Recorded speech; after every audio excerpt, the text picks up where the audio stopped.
What's up, guys? My name is Luke Cherry, and I work at the Carlsbad campus at North Coast Church. And I have a thought I wanted to share with you guys today. I used to have this weird dream when I was younger. I might have been 3 or 4 years old, and the dream would be me and little me, and I'd be adventuring around someplace, and my parents would also be in the dream, and my dad would be hanging out with his friends, my mom hanging out with her friends, and I couldn't speak. But the whole problem with this dream is my parents didn't know who I was. So I'm this tiny little boy trying to win over my parents and get them to look at me and to know me as their son. And this dream would reoccur. And I think I was having this dream because as a little boy, I knew how important it was just to be known, to be loved. And the fear of not having that would just break me down. And I think that's why I kept having this dream. But as I look back on the people of Israel, I almost feel like they're in a similar season where, throughout all of these generations, they're wandering, they're enslaved. They have all of these promises from God, a promise of land, a promise of being one people, centralized worship where they can meet with Him. And the stars kind of align where it all comes together, where they finally get to come into this land of Canaan, the land of milk and honey. They get to have a monarchy in David and Solomon. They get their temple, their one people, national identity. And then all of a sudden, it breaks down. Civil war hits. The north is dominated by the Assyrian Empire, and the south is rampaged, and these people are exiled to Babylon.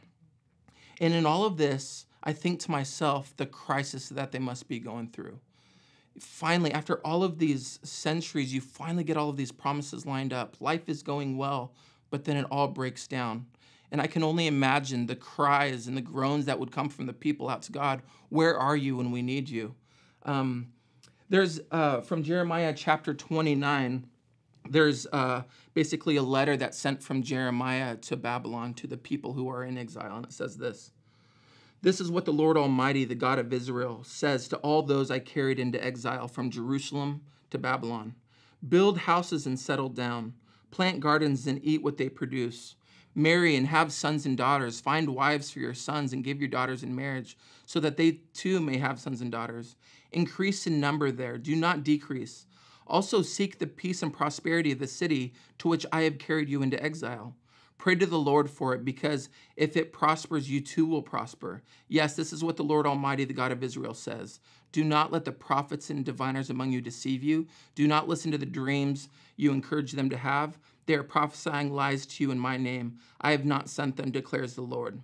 So there's this letter, and this letter continues on. It's really illuminating about basically what God projects for them, that He is still with them. He's still their deliverer, but how they're undergoing this process of tension to trust Him or to live in fear, because they are in a foreign land, having to deal with foreign cultures and these diviners and foreign prophets. And I just thought to myself that we can find ourselves in similar situations in our lives. We've lined up our lives. We've worked it all together where we have, maybe we've lined up house, apartment, family. We feel stable. And then all of a sudden, tragedy hits. All of a sudden, a loss of job. All of a sudden, a loss of a loved one. And then, out of fear, we start crying out for identity. We start crying out, where are you, God? I thought this was all working. I tithe appropriately. I attend weekend service, but you're not coming through. Where's the end of your promise? Where's the covenant agreement that we had? And for me, I guess what I want to share today is let us put our hope in God, not based on any kind of fear, just knowing that our God is faithful, He is true, He is just, and He is with us. And He sees you, He knows you in whatever you're going through. And so as we start our day today, let us think on that. You might be undergoing some major loss and some tragedy, trauma, but know that He's with you and He loves you. And let's have faith in that rather than being led by fear as children running around just looking to be known. He knows you. So I hope that it was challenging, encouraging to you guys today, Daily Dosers, and we'll see you next time.